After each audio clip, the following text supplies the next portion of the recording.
on the Supreme Court decision. A number of Republicans, as you know, and as you've been asked about, have spoken out about the president's pledge to pick a black woman for the high court.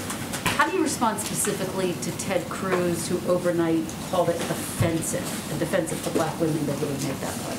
Well, here's what I would say first. Just over a year ago, the previous president also promised to select a woman for the Supreme Court.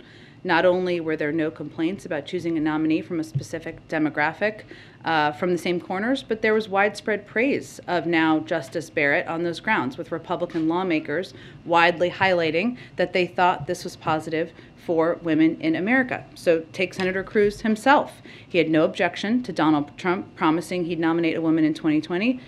Repeat, no objection at all. In fact, he praised her on these grounds. The nominee. During her confirmation hearing, Senator Cruz said, quote, "I think you're an amazing role model for little girls.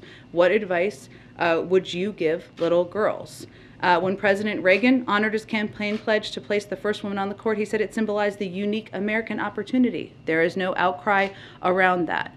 The president's view is that after 230 years of the Supreme Court being in existence, the fact that not a single black woman has served on the Supreme Court is a failure in the process, not a failure or a lack of qualified black women to serve as Supreme Court justices. And broadly speaking, we just heard from the president on how he is viewing this pick. He says he's taking the advise and consent law very seriously. Yes.